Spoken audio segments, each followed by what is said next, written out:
Welcome back to All Right Podcast here. You have Elijah alongside Grant. We're going to switch it up a little bit here. You're going to dive into, Michigan basketball. We are, coming around the final lap here, end of the season. It's got to call it what it is. We're kind of fighting for our lives here. We are probably on the outside looking in as far as the tournament currently goes, maybe right at the door. But we need 4 games left.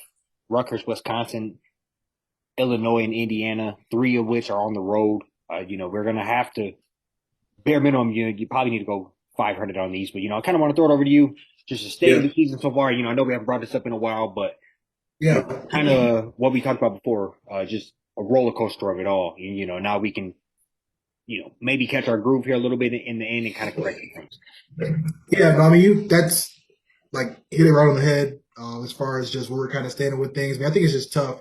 I feel like I obviously can't change earlier in the season, but I feel like I think more about just all the opportunities we had to, we had, Iowa on the ropes down in Iowa. We had Wisconsin. We held them without a field goal for about 10 minutes and still found a way to lose that game. Um, dropped a couple games to some blue bloods. I feel like, even though they may have been having down seasons, it still would have looked good just from a resume standpoint. Like you beat North Carolina, you beat, Kentucky or even like Virginia. Like I think Virginia is still like a top 10 team right now. Um, I just think from here, man, like you said, they really just kind of dig in, look at themselves in the mirror and just, do try to do what they can to get into that tourney. It's unfortunate that the Big Ten overall has been pretty weak this year as well. Um, but I think, like you said, they got to go, at least 3-1. I say at worst 2-2. They definitely can't go 1-3 or drop. Really want to discuss them dropping all four. That really just be the nail in the coffin overall. But yeah, I mean, I like what you've been. I guess to kind of look past like the record and everything. You like to see what Doug McDaniel's doing. Kobe Buffkin has kind of seemed to start to figure it out. Jet Howard, I mean, I think that's kind of been a reason why he's been inconsistent even more of late, just because he's been a little injured here and there. Um, you like to at least see like that core starting to come in, play a little bit better. I'm still pretty critical of Dickinson. I feel like he just likes to, play more to the crowd and such than actually focus on the game sometimes. And I do kind of put a couple of these losses on his shoulders this overall during the season.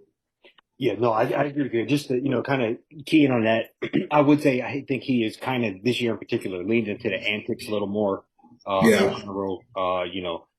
Calling out guaranteed victories on podcasts, showing up in, ski master games, then, and, all of that type of stuff, various hand signs he does on the court. I just say all of that. I'm not going to sit here and act like I don't enjoy some of it when we're rolling and we're looking good and we're a top 10 team, right.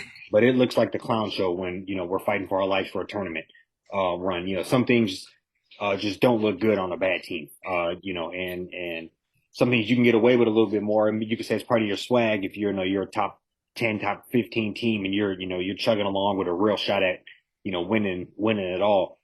Which is why Yeah, you're here, why you come back for your 3rd year in a row. If you're him, that's, he has accomplished a lot in the Big Ten and doesn't really have a whole lot of show. I don't think he has a Final Four under his belt. A couple, maybe a one Big Ten championship.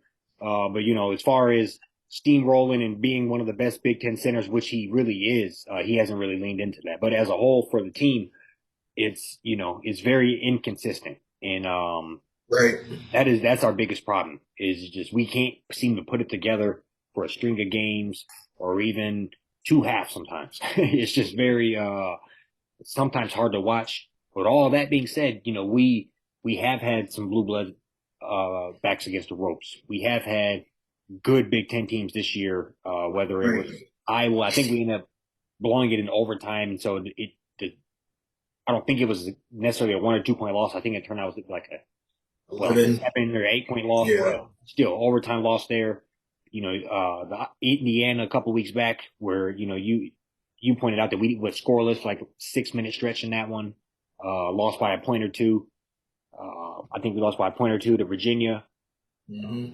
all that type of stuff. Let's not talk about losing to the chips. We can't even, that's just Yeah. inexcusable if we have the worst Michigan team of all time. That still shouldn't happen. So I would say, all of that is just not being focused at the task on hand. But, looking at this here, all these teams are within striking distance of really where we are. I think we are under all of these teams other than Wisconsin, as far as our remaining schedule, Rutgers, Wisconsin, Illinois, Indiana. Other than Wisconsin, all of them are ranked ahead of us in the Big Ten. So if any of these wins are technically good wins for us, and should help our tournament resume, which is all we're looking to do here. Just add as many chips to the board as possible. I'm sure Right. they start talking about the quadrant 1, quadrant 2, 3, 4 victories. We don't got many of them. And I think this would be 3 teams that we could probably add onto that list. Um, um, that are ahead of us. And, so like I said, I would really like to go 3-1 in here. You got to get the one at home versus Wisconsin. I would like to see personally, just looking at it, I think Indiana/Rutgers have the best record with overall like 17-10 and 19-8. Yeah. I think you got to kind of look to get those victories, something that's going to mean something as well. But Right. I don't know. It's looking scarce here. Just one more thing. I found a little website. I don't remember, not be able to cite them, but 23% chance currently to make the tournament. So that is less than, flip of a coin here. So Yeah. we got to start putting these chips on the board. Yeah. Yeah, and I think I don't know. Like I said, we already kind of just chatted about it. I think the tough part about it is like, yeah, I was just like, I don't really know if this team is like good or bad, But then you see all of these just consecutive, we're just finding ways to not get a shot up at the end of games. We're finding ways to go scoreless. We're finding ways to hold the other team scoreless, but like not doing our part to, come out with that victory. And obviously too, we lost a guy, Llewellyn. He was kind of struggling to start out, come out the gate. So I don't know how much of a difference that would have made, but anytime you go from like a senior, like a grad transfer to a freshman, I mean that definitely takes into a little bit into account of just some of the struggles I think they ran into as a team. And give Double Dale all the credit though. I mean, he's played great. Yeah. Yeah, especially like the last half of this season. So I think from here, man, I mean, we're talking about them, just right now, just from a regular season standpoint, like beating these guys. Now it's also going to have to be that tournament, to where I think we're like tied for fourth right now. I don't really remember how it kind of coincides with, I think they have like a bye, double bye. I think we might be in that situation, get a bye. I think that's, essentially having to play like Wednesday or Thursday. So hopefully we can at least get to like Friday. I think Saturday is like semis. Sunday ends up being like the Big Ten championship.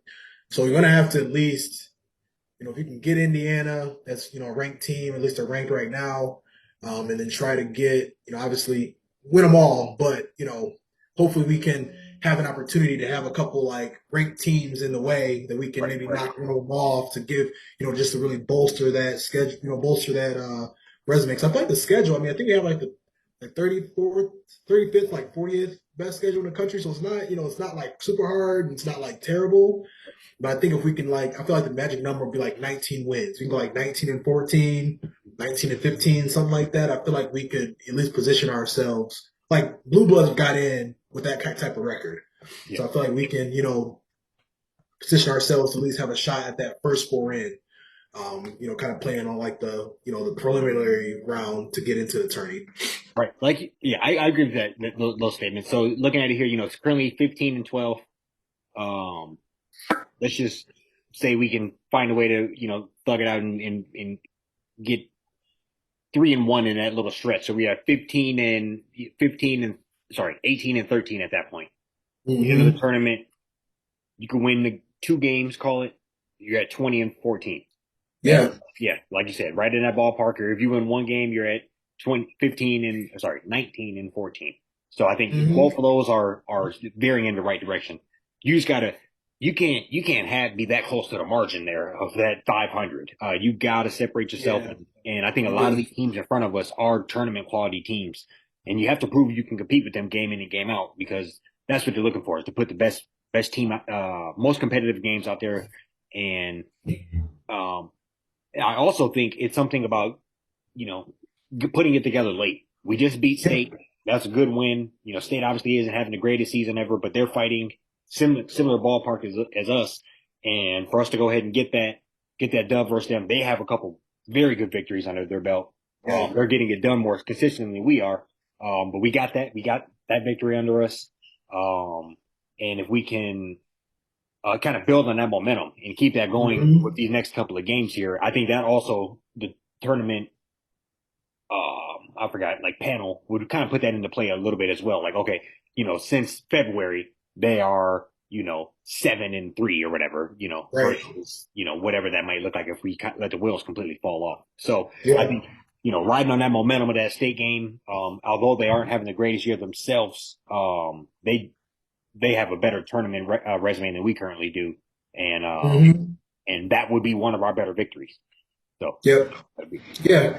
And I think, I don't know. I mean, you look at, that happens quite often. I mean, I always feel like there's one team that, is kind of struggling, like almost like limping into the tourney, and they just kind of find a way to turn it on when once that conference tourney starts. And you never know. I mean, this is the beautiful part of college basketball. This is my favorite part of college basketball. We're getting into that, late February, early March time frame where they just got to find a way. I mean, I think it's simple as that. I mean, once again, just kind of looking back at the schedule, they already beat Rutgers. You can get them again. It's going to be a tough, environment. Have to go over there, but you already lost Wisconsin on the road, so you showed that you could at least shut them out for about a good, half of, about a good portion of a half.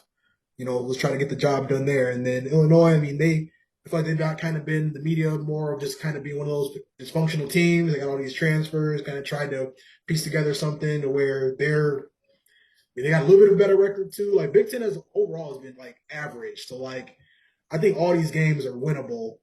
It's yeah, just a matter of like who's going to show up. What Michigan team going to show up? The one that can, that blew out Northwestern, the second best team, quote unquote, in the conference. Right now from like a record standpoint, we're going to get the one that was stuck on 61 against Indiana for about a good 5 to 6 minutes left in the game. So yeah, I mean, it kind of comes down to just trying to lock in and be consistent as possible for these next couple weeks, and then just preparing yourself, for that tourney. yeah. And just looking, I think I think we kind of hinted on it a little bit, but I think the team is in an interesting spot. I think we fought through a decent amount of injuries, Yeah, and we have kind of had like a vacuum of transfers out of our program, players that we thought we were going to be able to build on. You brought up the Julius before we started recording. Frankie Collins is another one. Those are yeah, back-to-back point guards that should technically both be on the team right now. That should right, be our 1-2 punch out of the backcourt. But instead, they're each doing their thing at different schools, both yeah, Power Five teams. I think one's at Arizona State, one's at Cincy. You look at players, obviously, Caleb Houston, things like that entered the draft maybe slightly too early. All of that coincides to what's currently happening, but lots of teams deal with those type of issues. I just think right, we have to find a way to really just I would say I like our young players on the team as well. We just have to find a way to make it gel more and kind of mm-hmm. be able to still spread the floor out with the big guys that we have. Whether it's Reed, who looks like he's going to be very good. Some of those plays he made for state, very impressive. That block, Killing it. um, that block right on the baseline when he like kind of tipped it to himself afterwards, and that's a very athletic play for a guy nearing 7 foot. Um, Mm-hmm. looks like Ben Wallace at the free throw line, but that's a whole nother story. Got a lot of time to Yeah, work on that. But right. in general, I like what I see with him. I like Doug McDaniel. Lots of positive signs with that. So I just think, I don't know, it's not too late, but make it all gel right away. And hopefully, Hunter Dickinson wants to put the team on his back and he can make us get to a tournament run. Agree. There's not a doubt in my mind that if he wants to go out and get a 20-10 game, he has that in him every single night. And that should be damn near second nature at this point. He was doing that 3 years ago as a freshman. So, Right. uh, Yeah.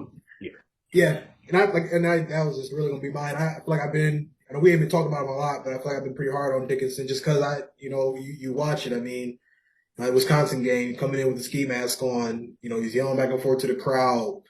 This is where they're holding Wisconsin almost no points, and he went up there and missed the easy hook shot that he always hits, missed a couple free throws. Like now it's the time to just kind of lock in, let the crowd do what they do. Don't feed into that so much, and just really, this is critical. This is really, you you're in your junior year, got 1 year left. You fight with the possibility of, the last couple of years you've been the Elite Eight, Sweet 16. You fight with the possibility of, being in this, I think the CBI or the NIT. So, I'll be honest, I don't know how much I'll watch of them in the NIT or the CBI, but you got Yeah, an opportunity to be able to, 7, 8 games, win 7, 8 in a row and just, at least go out swinging and give yourself an opportunity come selection Sunday to, sneak in that first four out or first four in or, have a higher seed and maybe be able to, be one of them teams that knocks off one of them 3 or 4 seeds that, everybody expected to advance. So I agree. that's I agree. And one last thing I'm gonna say is I don't care if we get the number one overall seed in NIT. I ain't watching that shit. Like, that's gonna be hard. yeah, I just say I'd rather play it at that first game in or whatever. That Yeah, not even a real tournament game. I'd rather be in that one. I'd rather them get into that and I'm just gonna call it what it is. I'd rather them get into that and mess around and lose to some great mid major team than to be the 1 seed, still playing at Chrysler mid March, Yeah. playing against all these other teams that just had crazy super Hey, down we'll years. be So gonna hang up the NIT banner. No, get out of here. We don't. yeah, don't even bring that in the gym. Don't even bring that to No, that's a good one. But no, no. You got it. anything else for people? Oh, so I got. I guess I'll say one thing. We don't get too much to the recruiting side of the house, but George Washington III, Papa Conte, both 4 stars, help us on the way. So we can, we talked about before we hopped on with, Buffkin. I know he's been getting a lot more hype, and the NBA is like to snag anybody, everybody. Tell they tell everybody they have, Yeah. you know, hopefully we can kind of get some of these guys to, stay in and just kind of recoup some of that. Like you said, we had a lot of attrition, a lot of guys Mhm. graduating, a lot of guys transfer. If we can get a couple guys to probably gonna lose Jet. Sure, Hunter will stay back. We can keep Kobe, Doug, get these other guys in there. Everybody got a whole another year of experience. Hopefully we can, spin the block next season and really come for some heads. No, sure. I agree. And we'll be back at it next week with a little bit of, Detroit Lions talk, free agency hyping up, more draft Yeah. talk. And, yeah, we'll be back in. Peace.